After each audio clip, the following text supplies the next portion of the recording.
안녕하세요, 여러분. 네, 제가 잠깐 기도하고 그리고 오늘 말씀 증거하는 시간 갖겠습니다.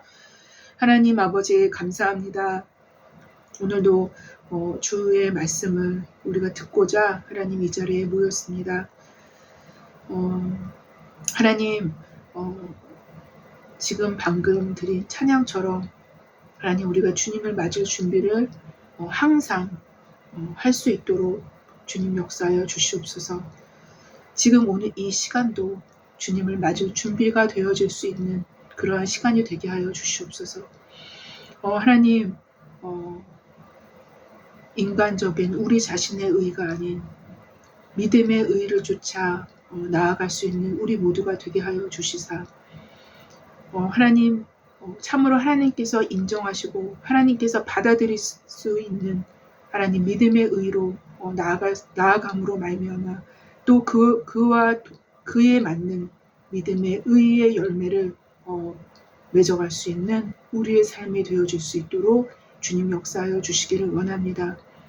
하나님 우리 가운데 함께하여 주셔서 하나님 치우친 복음이 아니라 또 왜곡된 복음이 아니라 하나님 말씀에서 성경 말씀에서 복음서에서 또한 바울서신에서 하나님 신약 성경 전체에서 뿐만 아니라 신구약 성경 전체에서 말씀하시고자 하시는 주님의 음성을 우리가 왜곡되지 아니하게 그대로 있는 그대로 말씀하신 그대로 우리가 받아들일 수 있고 우리가 깨달아 나갈 수 있는 그러한 우리 모두가 되게 하여 주셔서 하나님 신랑 되신 예수님을 우리가 잘 준비할 수 있도록 우리의 내면으로 준비할 수 있도록 하나님 모든 것 가운데 주님께서 역사하여 주시기를 원합니다.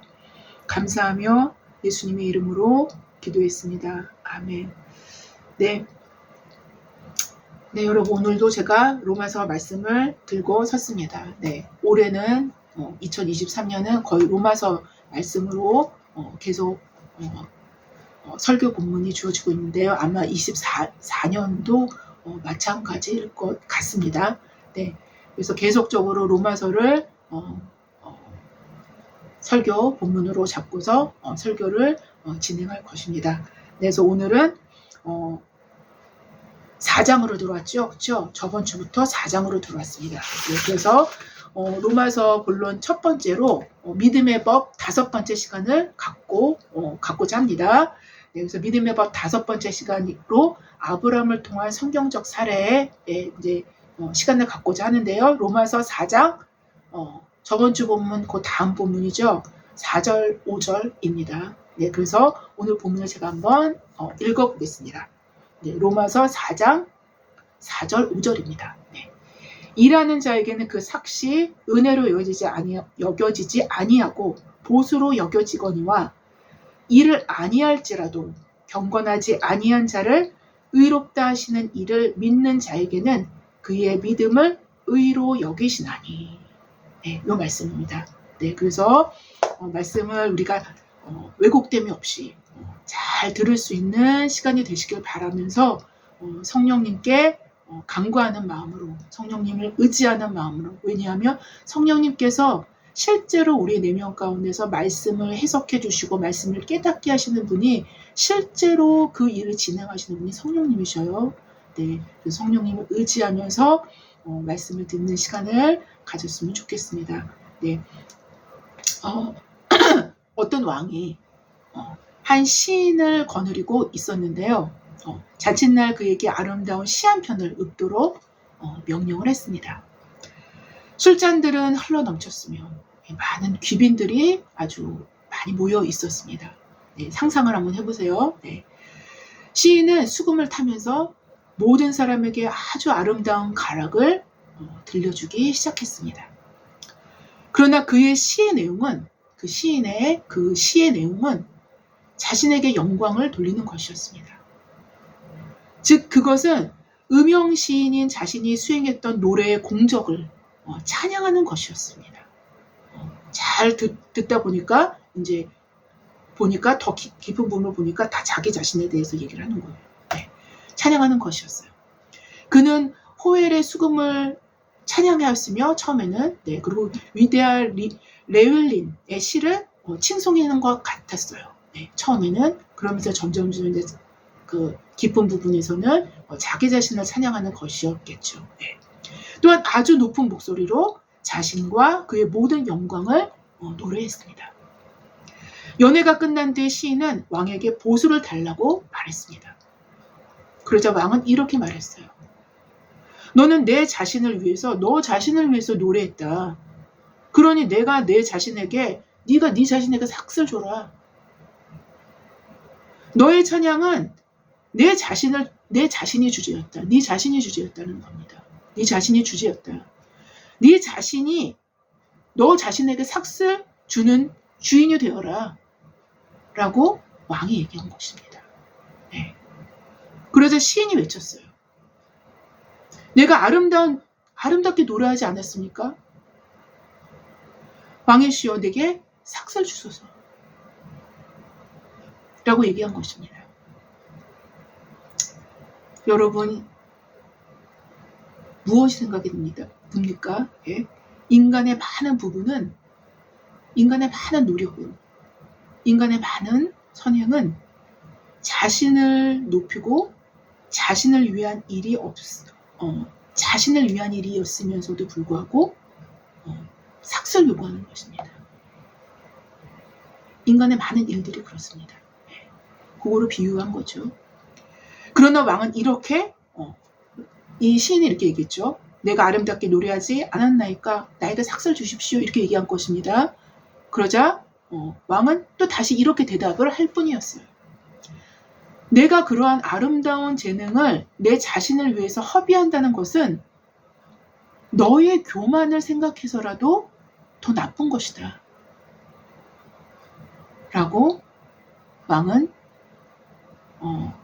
이야기하면서 입을 다물었다고 합니다. 시인의 수금과 그 시 자체는, 시인의 수금과 그 시는 당연히 왕에게도 필요가 없게 된 거예요. 그렇죠? 왕에게도 필요가 없게 되었고 그 자신에게는 오히려 교만을 키우는 해로운 것이 되었을 뿐인 거예요. 여러분 이 이야기는 유명한 스펄전 목사님이 말씀하셨던 예화 중에 하나예요. 이 이야기를 들으시면서 여러분은 무슨 생각을 하셨습니까?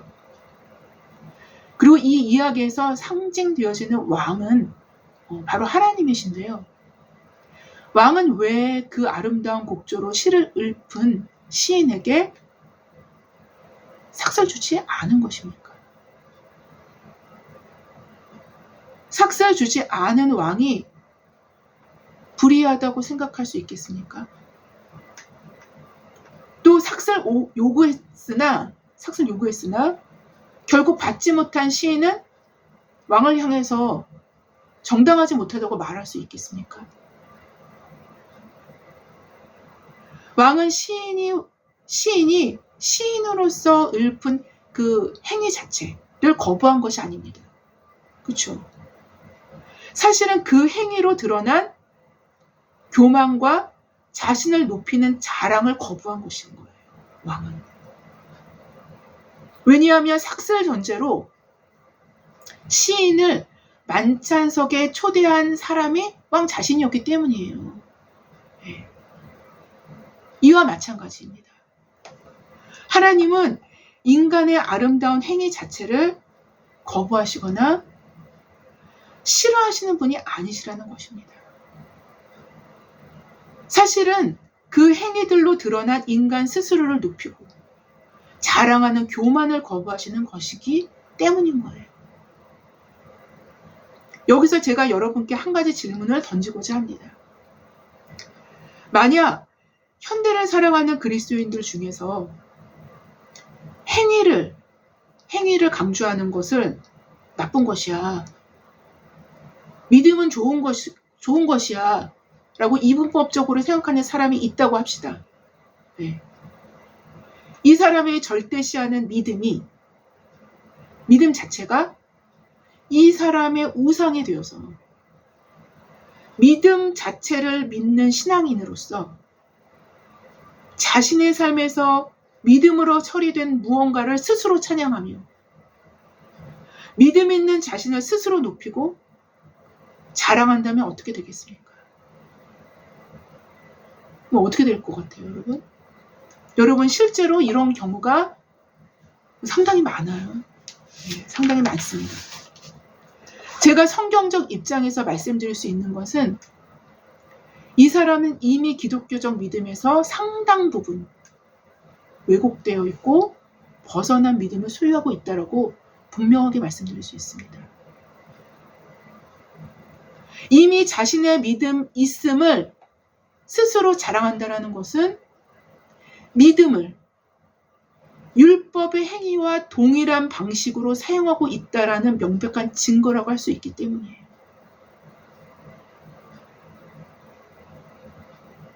칼빈은 사도 바울이 로마서에서 말씀하시는 율법 행위로 기록한 이 의미를 이렇게 설명하기도 했는데요. 이렇게 기록을 합니다.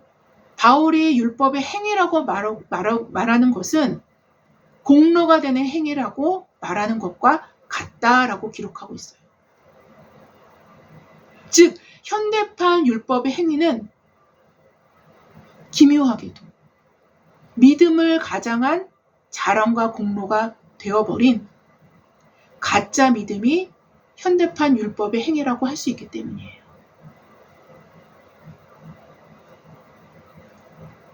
이러한 가짜 믿음은 사실상 더 정확한 표현으로는 믿음의 대상을 왜곡해서 벌어진 일들이에요. 사실상 이들의 믿음의 대상은 자기 자신이기 때문이에요. 자기 자신. 즉 하나님을 믿는 믿음의 행위를 하는 자신을 믿는 믿음인 거예요. 결국 이러한 믿음은 자신의 믿음이 있음을 자랑하거나 자신이 믿음이 있음을 자랑하거나 스스로의 공로를 삼게 되는 결과를 초래할 수밖에 없는 거예요. 바로 이 결과물들은 오늘 본문에서 말씀하시는 하나님께서 왜 그의 믿음을 의로 여기시도록 하셨는지, 그렇게 하나님께서 정하신 이유를 전면적으로 파괴하는 결과물들이라고 말씀드릴 수 있어요. 그렇게 하나님께서 그의 믿음을 의로 여기시도록 하셨는지, 그렇게 하나님께서 정하신 이유를 전면적으로 역행하는 결과물들이라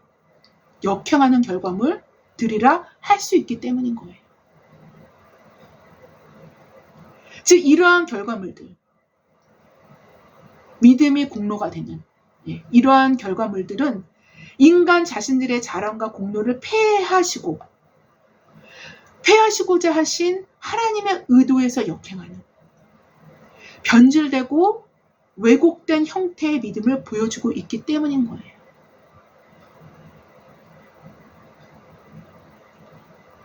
반면 성경이 말씀하시는 믿음은, 즉 본래적 의미에서의 믿음은 인간 자신의 처절한 연약함을 알기 때문에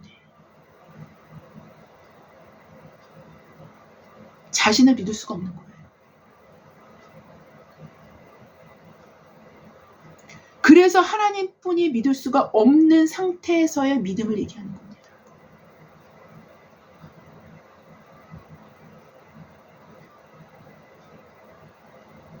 모든 것에서 파산된 상태의 기반을 갖고 있는 인간 자신, 우리 자신에게는 어떤 신뢰와 믿음도 둘 수 없기에 하나님만을 의존하고 신뢰하고 믿을 수밖에 없는 것입니다.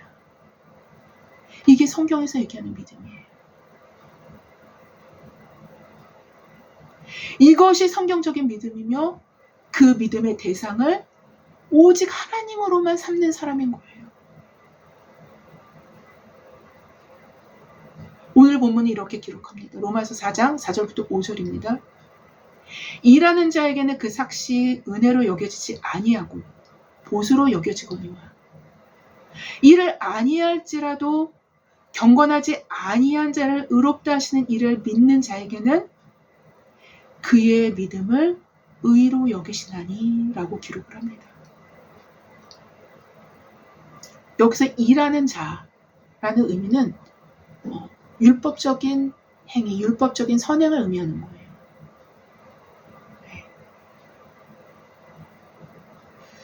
이렇게 기록을 하는데요. 성경은 왜 하나님께서 일을 아니할지라도 경건하지 아니한 자를 의롭다 하시는 이로 자처하셨을까요? 단지 그를 진심으로 믿는 것으로만 의로 여기실까요? 오늘 본문인 이 구절에서는 일을 할지라도 인간은 경건에 이를 수 없음에 의에 이를 수 없음에 명백성을 담고 있다고 말씀드릴 수 있는 본문이에요. 왜냐하면 일을 할지라도 인간은 스스로의 자랑과 공로의 노래를 부르는 아름다운 시만을 왕 앞에서 읊을 뿐인 존재가 바로 인간이기 때문인 거예요. 스스로의 자랑과 공로의 노래를 부르면서도 그 삭슬을 요구하는 것이 인간임을 아시기 때문인 거예요.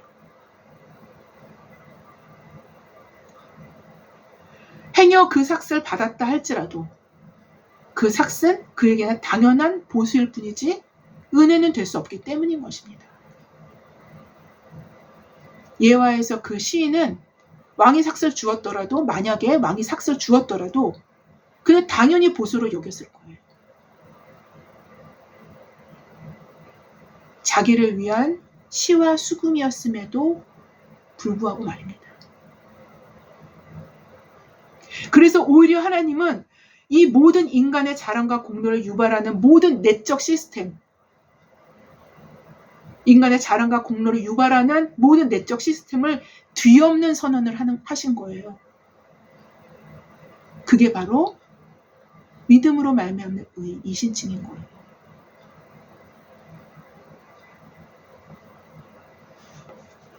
이신칭인은 인간의 자랑과 공로를 배격합니다.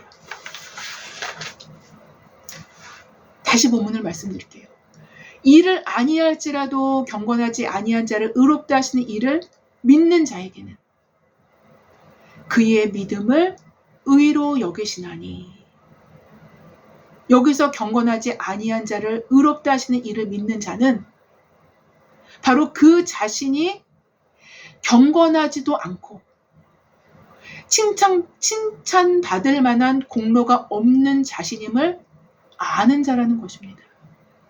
네? 그걸 아는 자예요. 이를 아니할지라도 경건하지 아니한 자를 의롭다 하신 이를 믿는 자. 그 자는 자기가 의롭지 않다라는 걸 아는 자예요. 자기가 경건하지 않다라는 걸 아는 자예요.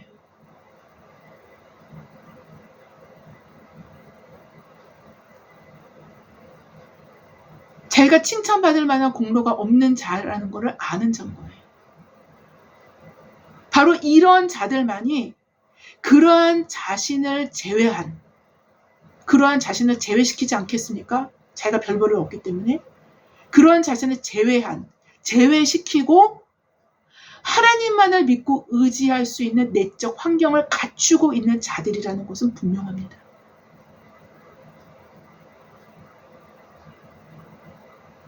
자신이 갖고 있는 믿음의 대상에 자신을 포함시키기 시작할 때 바로 이 시점에서부터 하나님만을 믿을 수도 없고 하나님만을 의존할 수도 없게 되기 때문인 거예요.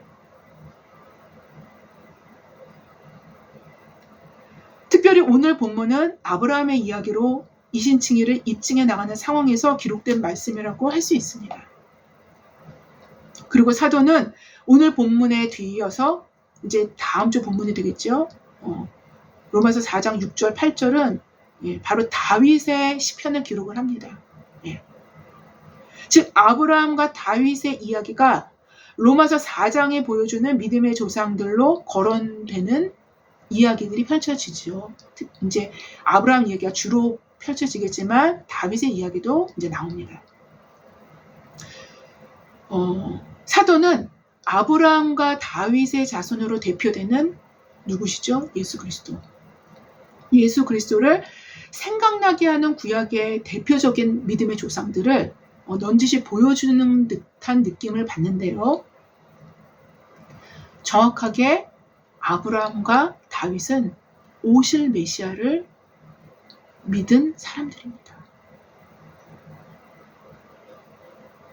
제가 무엇을 말씀드리려 하냐면 로마서 4장에서 거론되는 이를 아니하는 자, 경건하지 아니한 자들은 바로 로마서 4장에서는 아브라함과 다윗이라는 인물로 표현이 되죠. 그렇죠? 아브라함과 다윗이라는 이 사람들은 경건한 자들로 표상되어졌던 조상들이었어요. 사실상 경건한 자들로 표상되어졌던 조상들조차도 그들의 경건을 이루는데 중요한 역할을 했던 것은, 아주 중요한 역할을 했었던 것은 사실상 그들 스스로 경건한 자다, 그들 스스로 일을 한 자다라고 자랑하지 않는, 즉 스스로에게 공로를 돌릴 수도 없는 낮은 마음이 그들로 참된 믿음으로 이끌었다는 것을 우리는 읽을 수 있어야만 합니다. 그것을 얘기하는 거예요. 그거를 이 사람들은 알고 있었어요. 간단하게 설명드린다면 진정한 경건은 자신이 경건치 않은 자임을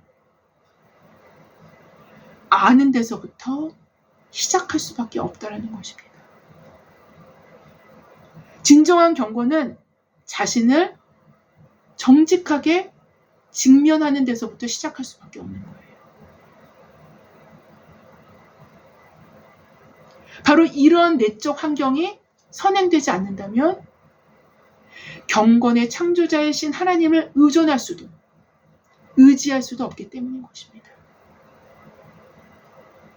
여러분 처음에만 그러고 나중엔 그렇지 않을까요? 그것도 아닙니다. 시간은 지나면 지날수록 경건의 삶을 살다 보면 경건의 삶을 살아갈수록 그 진리의 빛은 더 강해집니다. 더 강해집니다. 왜냐하면 더 가까이 가기 때문에 하나님께. 더 강해지면 강해질수록 자신의 더 은밀한 부분, 더 깊은 부분, 더 섬세하고 작은 부분, 겹겹이 있는 그 부분들이 다 보여지는 거예요.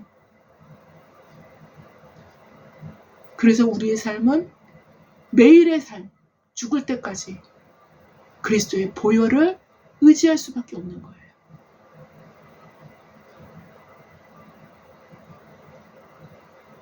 바로 이러한 의존과 의지가 믿음인 것입니다. 또한 이러한 유의 믿음이 선행되지 않는다라면 하나님이 인정하시는 행위는 있을 수가 없는 거예요. 복음서에서 다뤄지는 행위들은 바로 이러한 것들을 의미하는 거예요. 그래서 율법의 행위는 이런 의미에서도 믿음의 행위와는 그 본질과 출발 자체가 다른 거예요.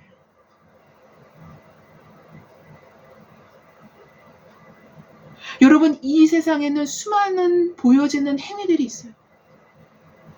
그러나 사도는 이렇게 말씀하십니다. 믿음을 따라하지 아니하는 것은 다 죄니라.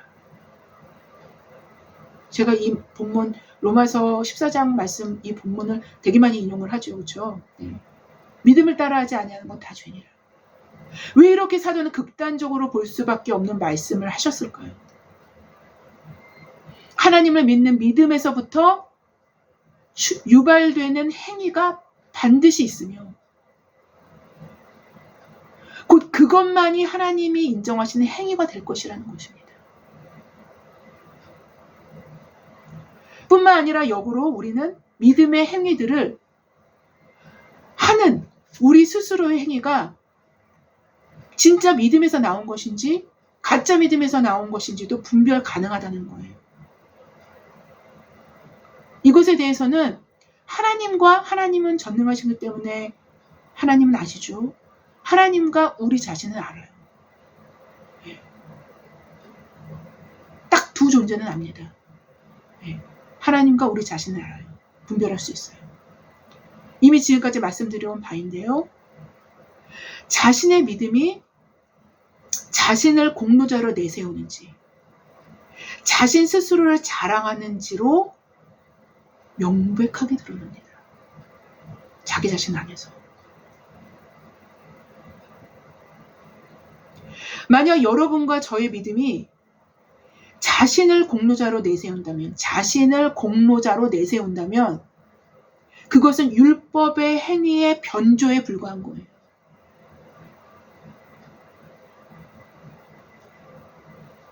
율법의 행위가 변색해서 믿음으로 행세하는 것 외에는 아무것도 아닌 거예요.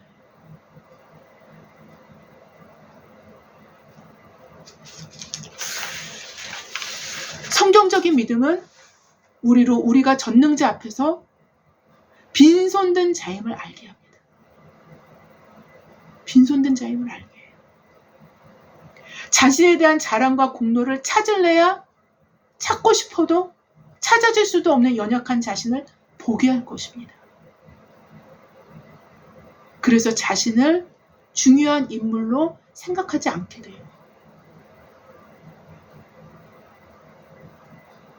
그렇기 때문에 우리는 우리 자신을 믿는 본능적인 믿음에서 완전히 벗어날 수 있는 현실적인 근거를 마련하게 된 셈이 되는 것이기도 합니다.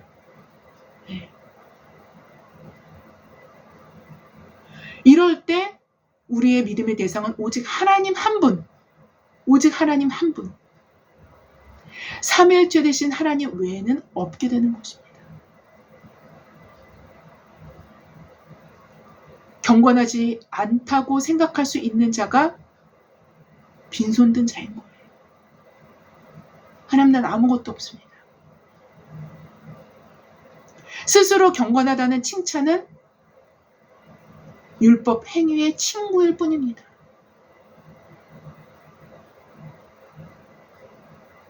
바로 아브라함도 다윗도 그들은 빈손으로 하나님을 만난 사람들이었어요. 그들의 빈손이 하나님으로 그들에게 참된 경건으로 채우시게 한 거예요. 그들의 빈손이 그들의 후손들로 그들을 일컬어 경건한 자라고 보게 했던 것입니다. 여러분, 우리 현대를 살아가는 그리스도인들은 우리의 믿음을 한 번씩은 점검해 봐야 돼요. 혹시 아름다운 시를 읊으면서 자신의 공로를 사랑하여 아름다운 노래를 자신을 믿는 믿음으로 부르고 있지는 않은가요? 그렇게 아름다운 믿음을 소유한 자신을 노래하고 있지는 않은가요? 그 노래와 시로 자신의 믿음을 고취시키고 구원자를 잃어가고 있는 것은 아닌가요?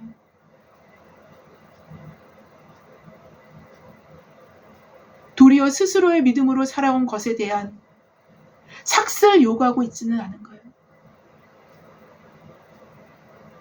아무쪼록 우리의 삶에서 하나님께서 의도하신 믿음, 성경적인 믿음으로 점검하고 변화되어서 주님께서 다시 오실 때, 오늘 제가 재림 찬양을 불렀는데요. 주님께서 다시 오실 때, 그러나 인자가 올 때 세상에서 믿음을 보겠느냐? 라고 말씀하신 그 말씀에 우리 모두 진정한 믿음으로 주님을 맞이할 수 있도록 준비되어질 수 있는 저와 여러분이 되시기를 주님의 이름으로 기도합니다. 제가 기도하고 마치겠습니다. 하나님 아버지, 감사합니다. 오늘은 믿음에 대해서, 믿음의 의의에 대해서 또 다시 한번 살펴봤습니다. 하나님, 우리가 일반적으로 신앙생활 하면서 아무 생각 없이 믿음 하고 다니는데요. 하나님, 그 믿음이 구체적으로 성경에서 말씀하시는 그 믿음이 무엇인지 우리가 다시 한번 생각해보는 시간을 가졌습니다. 말씀을 통해서. 하나님, 우리에게 더 성경에 근접하고 가까이 갈 수 있게 하여 주시옵소서. 말씀에 더 가까이 갈 수 있도록 도와주셔서 하나님, 그 진리의 빛으로 우리 자신을 보게 하시고, 그래서 구원자가 매 순간마다 너무나도 필요로 하다는 사실을 우리가 인식함으로 매 순간마다 그리스도의 보혈을 따라 그리스도의 보혈을 붙잡고 십자가의 제자의 삶을 살아갈 수 있는 우리 모두가 될 수 있도록 주님 역사하여 주시옵소서. 감사하며 예수님의 이름으로 기도했습니다. 아멘. 감사합니다.